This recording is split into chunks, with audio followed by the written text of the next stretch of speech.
In this episode of Idea City. People don't die in hurricanes because we forecast them. And you tell people to board up their homes and pack up their stuff and leave and then come back and repair. If we hadn't had a government in denial in 2007 and 2008 about the recession, people could have boarded up their portfolios and their homes and their jobs, and they could have realized to save more. They could have realized a big storm was coming.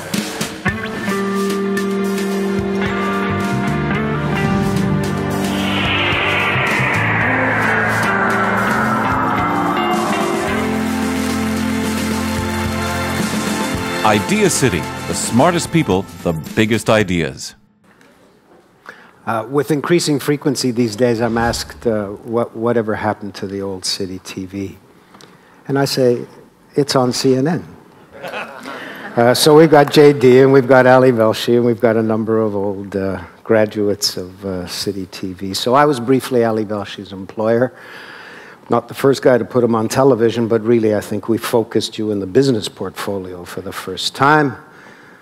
You can tell a comer when you see him. The guy always had deals going on the side. Come up here, Ali. Nice to have you here, man. You know, it was 10 years ago, actually, when this started. I was working with Moses. I was working at City TV and CP24, and it was my first anchoring job, and it was my first job in business news. And, you know, you meet people you see people on TV, and you think there's some people like ducks to water for this stuff. Like, they're just explosive and exciting and fun and engaging. And then you see other people, and you wonder your entire career, how did they do that? Who were they sleeping with, or who's their, you know, who's their daddy kind of thing? I definitely fell into the latter category. I was not only was I not a natural, I was terrible. I'm not kidding. And a few weeks ago, a Toronto Star reporter came to New York to do a profile on me, and I was telling her this. I said I was really, really, really awful. And she said, look, you know, you don't need to be modest and all this kind of stuff. I said, no, I was terrible. So I said, talk to somebody I worked with, and I gave her some names, and she ended up talking to Tom Clark from CTV, who was one of my mentors. And Tom put it this way. I think the reporter was fascinated that someone actually said it. He said, Ali would come into a room and he'd have all this energy, and then the minute that little red light would go on, it would just a fast leak. It would just be gone. I was remarkably flat on TV, like the prairies. It was unbelievable. So when I left City, Moses actually called me into his office and made some very kind and generous attempt to have me stay here. And I wonder why, because he was about to let me go and suffer on TV on someone else's dime. But my career has existed and has been forged on the backs of a whole lot of people who saw potential. In fact, all the way back to elementary school, that was what my report card said. And it was people who said, there's something here. It's very rough and needs some carving and chiseling, but there's something there. And, you know, a lot of it really was luck. A lot of it was being in the right place at the right time, or courting disaster, as I like to say it. So I managed to muddle on through my career with a bunch of people who thought there was something interesting about it. I'd get into a room, I'd always get the job offer in the interview, because they said, well, this guy comes in and he fills the room and he's exciting. And then by the time the contract's signed, my first day on TV, they're saying, whoa, what happened? So I muddle along and I end up at CNN. In fact, it was the week of September 11th. I arrived on September 7th, 2001 in New York. I'd been on this world tour because I wanted to travel a little before I started the job, knowing that I wouldn't be able to do that for a while. And I show up in New York on September 7th. All of my stuff is moved. I'm in New York proper, and there was a problem with my visa, because when you actually go to work in the US, you have to have a working visa, and mine wasn't in order, so they said, you got to go back to Toronto. So I'm in Toronto. And at 8:45 a.m. on September 11th, my visa was stamped in Vermont. And then, of course, everything shuts down, so I can't get there. I don't have a car. I don't have anything. You can't rent a car in Toronto. There are no planes flying. So on September 11th, September 12th, CNN's calling. They want all hands on deck. And I said, I can't get there. So we made some kind of deal that if I could get to Niagara Falls by midnight, the guy on duty would let me through on the word of his supervisors. In other words, no paper, no visa, nothing. And all I had in my garage was my motorcycle, which I wasn't planning on taking to New York. So I got on my motorcycle, rode to Niagara Falls, got my visa, rode into New York. That's how I started. CNN thinks I'm a real company man. And then I muddled my way through the next few years. really being more lucky than smart. So Enron, I've been covering that story the whole time, and all of a sudden this verdict it's ready to happen, and it's 3 days before Memorial Day, and CNN doesn't want to spend any more money on this story. It's getting boring. It's been going on for a few years, and it's in Houston, and I said, guys, we have to be there. And they said, no, we've got the affiliates there. They'll cover it for us. And I said, when that verdict comes out, there's no affiliate reporter who's going to be available to CNN because this is a huge Houston story. They're going to be doing their news. So I cajole them into sending a truck and spending lots of money and sending producers and cameras. I said, it's Memorial Day. The jury's not going to sit through Memorial Day. It's going to be done. So I go down there, and I'm there for a day and nothing happens, and I'm there for another day and nothing happens. So I finally said, all right, everybody at CNN's calling me, you money waster and jerk. So I decided to go out for a big night with my staff saying, all right, let's go back tomorrow. This isn't going to happen. Because we weren't going to stay for all through Memorial Day. And boy, did we go on a bender. So the next morning, I'm rubbing my eyes looking for a bagel and a coffee, and we're sitting around, and I think every journalist in the place was feeling the same way. We'd all been out too late thinking, boy, this is going to be long. And then all of a sudden, somewhere I see some guy running, blurry-eyed, and I ask my producer, what's going on? And all of a sudden, it starts rippling through that there's a verdict, and we happen to be there, and I'm the guy who saved the day for CNN. Then 2005, Hurricane Katrina's coming. Oil prices are going up, $70 a barrel, which is, by the way, where they are today. And CNN said, we always talk about how oil prices go up in when there's a storm coming. Why don't you actually explain to people why that happens? And I said, how do you mean? And they said, go and explain how a rig shuts down. And I said, at $70 a barrel, I'm going to go find some company who's going to just voluntarily shut down their rig so that you can see how that works. And they said, yes. So I found somebody. And we go down to Houston. It's the Friday before Hurricane Katrina hits. We drive out, we fly somewhere, and then we're at a port where all the helicopters go out to the rigs. We get on a helicopter. It's Friday morning. Helicopter takes 2.5 hours. It's very far out, the rig that we were going to. And by the time we land, we find out that Katrina has changed course and is headed right toward us. So, boy, did I ever score, because we had this brand new satellite equipment, and that little thing, the drill I wanted them to do was now a real evacuation. Got horseshoes coming out of my ass. When we come back. Hurricanes are a pain, I gotta tell you. They're really cool when they're happening, and then they don't take you out. Then you gotta stay there for days, and everything is wet. Everything you own is wet.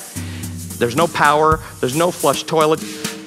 Get the latest Idealist news, presenter information, and watch streaming video at www.ideacityonline.com.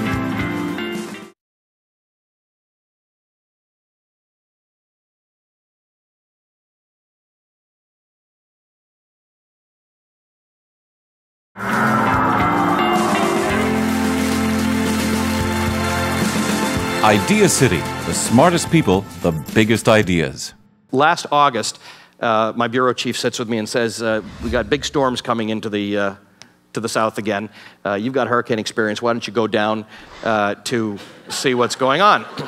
And I said, honestly, this isn't being taped, is it? I said, I'm going to go. He said, why do you want me to go down? He said, go and explain the oil story. I said, blah, blah, blah, oil story. The hurricane's going to come. It's going to be Anderson, Anderson, Anderson, Anderson. Back to you, Anderson. I said, I'm not going to get on TV. It's a waste of my time. And it was the Democratic convention had just wrapped up. The Republican convention was underway. There were 3 people left at CNN who could actually, that was the real reason. Everybody was at the conventions. The people who had been at the Democratic convention needed a break. They sent fresh crews to the Republican convention, and Velshi wasn't doing anything. So why don't you send him to the hurricane? So I go to a place, I said, all right, fine. You know what? I'm not going to do any work, so I'm going to just have some fun. So we went to a place called Grand Isle, Louisiana, which is like the Hamptons of Louisiana back in the day, but now it's just a fishing place. It's out in the ocean. Again, we're there, and we're staying with a guy who has a shrimping business, and he's tired of his house getting destroyed, so he built this house that could withstand a Category 5 hurricane, and he is not leaving. The entire town has left. The police have left.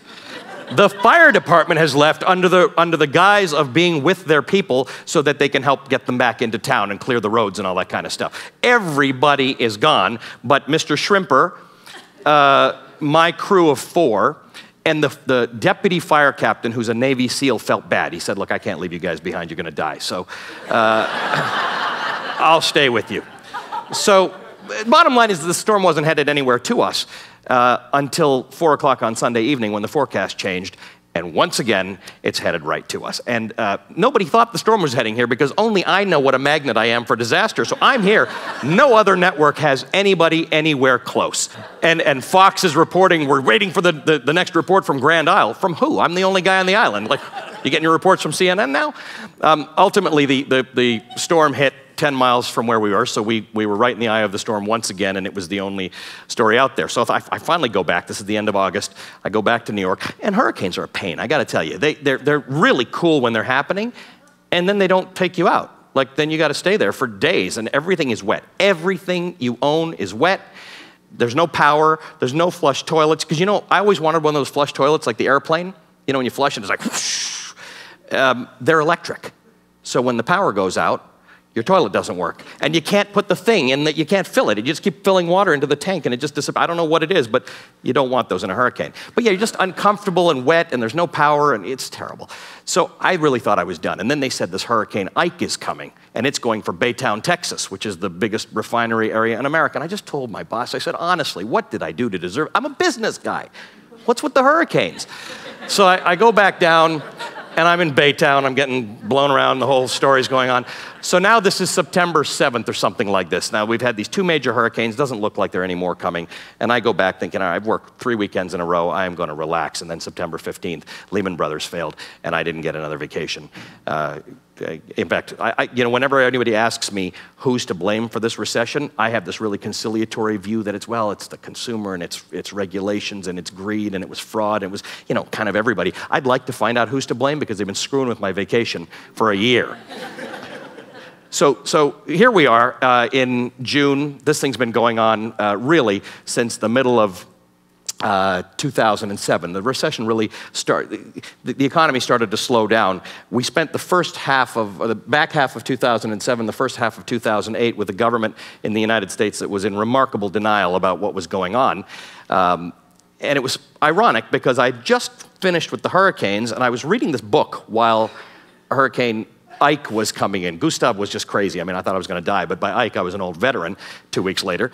And so I was reading this book called Isaac's Storm by Eric Larson. He's the guy who wrote Devil in a White City. Great book. Devil in a White City was about the Chicago World Fair. Isaac's Storm was about the hurricane that hit Galveston in 1900. Now, I was in Baytown, which is across the bay from Galveston. Anderson was in Galveston. Because they were getting their trajectories better. They were figuring out, let's send Anderson to where the storm's actually going to hit. So he was across the bay. I wasn't getting it as badly as they were. But in 1900, the big storm, this was the biggest storm since 1900 to hit Galveston. In 1900, I don't know, I can't remember the number, 6,000 or 9,000 people died when that storm hit Galveston. In 2008, 1 person died because they went to watch the hurricane come in at the beach. The difference is that in 1900, the U.S. Postal Service was responsible for forecasting hurricanes. And they used to forecast hurricanes, and then they wouldn't be as bad. People would leave and all that, and then they'd close their businesses, and the hurricane wouldn't be that bad, so people stopped trusting them, so the Postal Service said, let's not raise the flag if it's not necessary. The Cuban government had a very sophisticated hurricane watch system, and they kept saying, really, really big hurricane headed your way.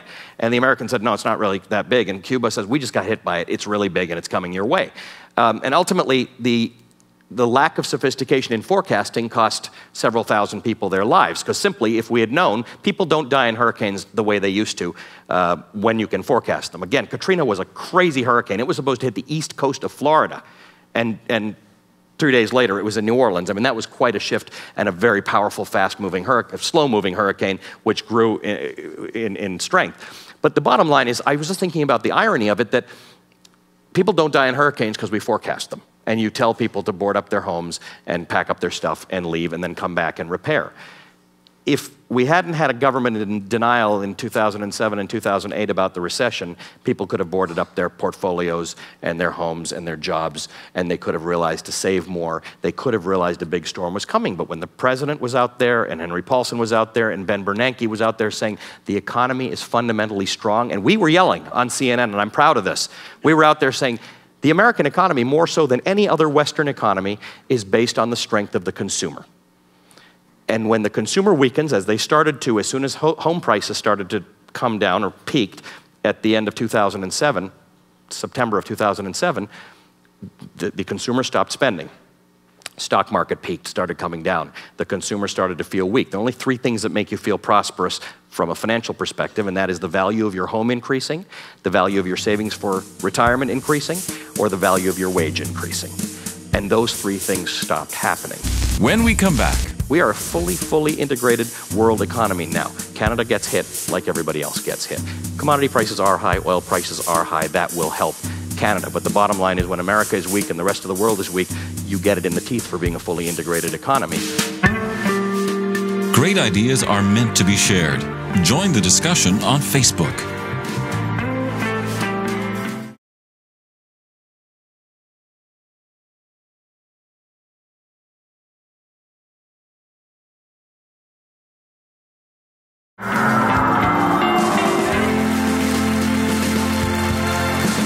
IdeaCity, the smartest people, the biggest ideas. There are only three things that make you feel prosperous from a financial perspective, and that is the value of your home increasing, the value of your savings for retirement increasing, or the value of your wage increasing.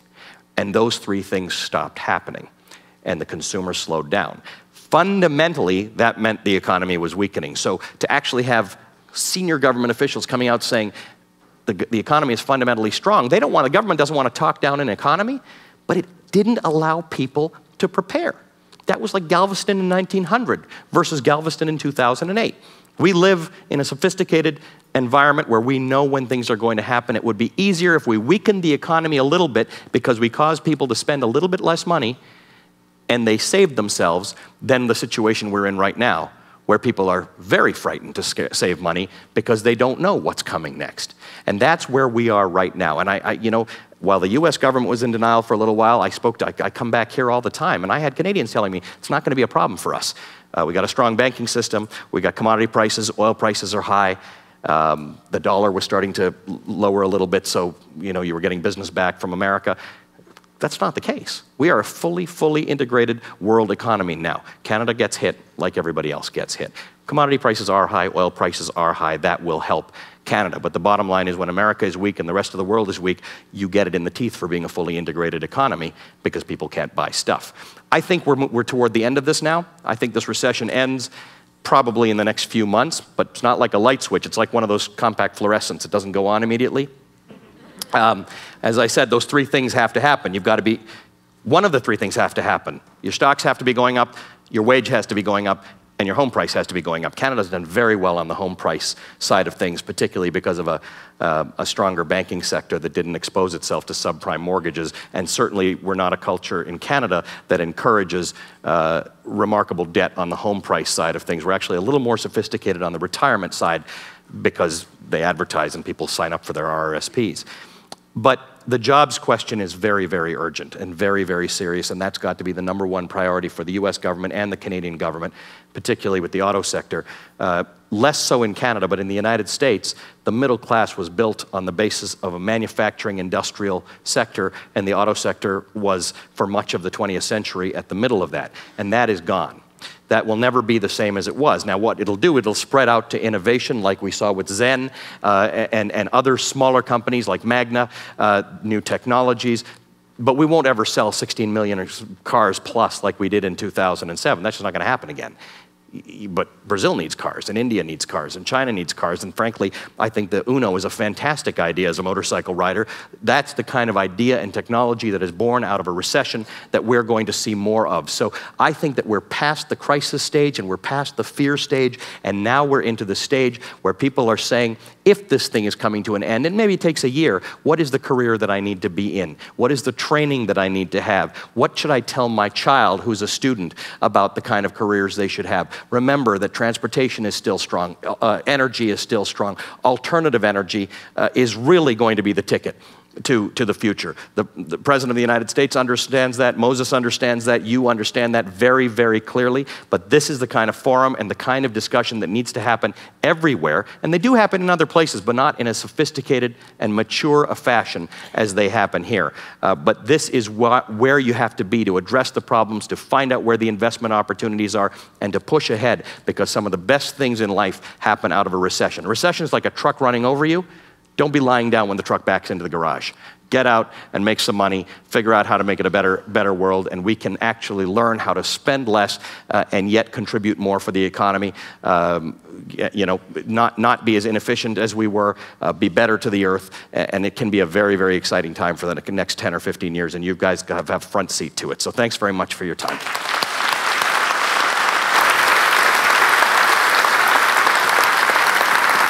Yeah, look at that.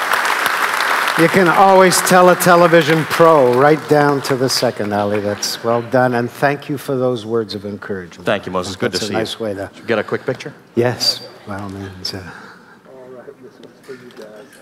it's cool. Thanks. All right. Thank you, Ali. Good to see you. Look, I mean, this is an environment that is ripe for people to actually want to know what's going on. I mean, I think right now everybody wants to know what's going on, but to actually come into a place that's been primed for a discussion about where the economy might be going because everybody's perked up to listen to it, it's pretty exciting for me because I spend most of my time talking to a camera. One of each.